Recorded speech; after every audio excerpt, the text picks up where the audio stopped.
졸업을 앞둔 미생물학과 4학년 학생이다. 고등학교 때는 연구원을 꿈꿔 이 학과에 진학했지만 매주 괴로운 자필 보고서 작성과 보이지 않는 미생물 때문에 학과 공부에 완전히 흥미를 잃었다. 특히 매일 실험과 야근으로 고생하는 대학원생 조교님들을 보며 이 길은 내 길이 아닌 것 같아 라고 단정 지었다. 그래서 올해 목표는 빨리 학점을 채워 졸업하고 다른 일을 찾는 것이었다. 이번 여름방학 때 미리 6학점을 받기 위해 특허사무소 현장 실습을 준비했다.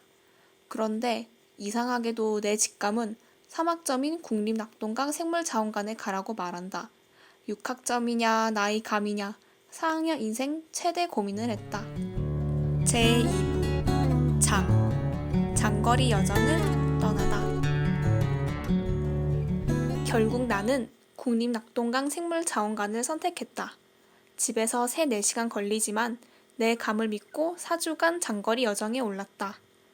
경상북도 상주시에 위치한 국립낙동강 생물자원관은 동식물, 미생물 등을 연구하여 생물 다양성 보존과 자원의 지속 가능한 이용 및 기여가 목표인 담수생물 전문 연구기관이다. 내가 배정받은 자원은행부의 목표는 담수생물 자원의 발굴 및 보존이다. 그래도 6학점 특허 현장 실습을 포기한 내 결정이 정말 옳은지 걱정과 미련이 남았다. 전공이지만 흥미를 못 느끼던 미생물로 현장 실습을 가자니 마음이 무거웠지만 그래도 한 달간 잘 버텨보기로 했다. 현장 실습 첫날 입소식 플랜카드가 우리를 반겼다. 1주차에는 예천 회룡포에서 토양, 담수 시료를 확보했다. 학교에서는 매번 준비된 시료로 실험을 했는데 필요한 시료를 직접 채취하는 건 이번이 처음이었다. 당일 오후에는 채취 시료의 전처리 과정을 수행했다. 전처리 과정이란 시료를 최적의 상태로 만드는 것을 말한다.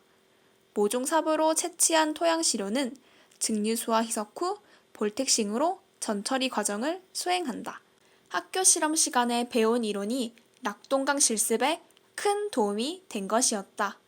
의미 없다고 생각한 배지 제조부터 너무나도 쉬운 과정인 볼텍싱 과정까지 실제 미생물 현장에 참여하려면 기초 실험 과정이 중요함을 알게 되었다. 그래서인지 한 주 내내 학교에서 배운 지식이 헛된 게 아니었음을 크게 느꼈다. 3주차에는 박제 교육과 타부서 실습을 할 수 있었다. 박제 교육은 흔하지 않은 내용이라 그런지 재밌게 들을 수 있었다. 교육 후에는 인꼬 박제 실습을 했다. 박제가 끝난 인꼬는 종이로 감싸 자연스럽게 건조시킨다. 건조가 완료되면 이런 모습이다. 타부서 실습을 통해 본인이 관심 있는 부서를 체험할 수 있었다. 나는 동식물조사연구팀에 지원하여 식물 표본 제작법과 식물 장기 보존 방법을 배웠다. 식물 연구 부조를 하면서 생물의 다양함을 알 수 있었다. 4주차에는 제일 중요한 최종 보고 발표회가 있었다.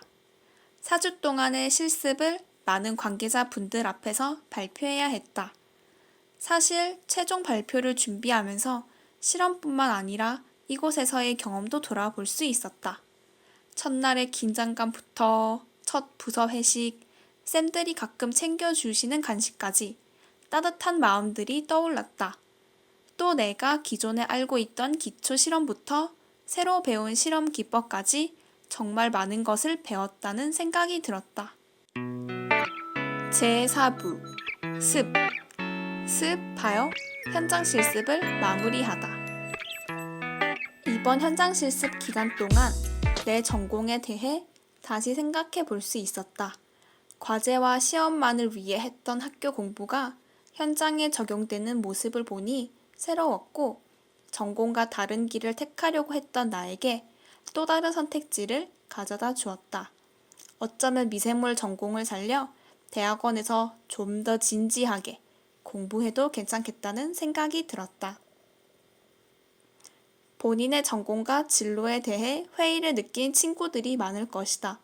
내가 현장 실습을 통해 전공의 새로운 모습을 알게 된 것처럼 다른 학생들에게도 현장 실습은 다양한 해답을 찾을 수 있는 좋은 기회가 될 것이라 생각한다.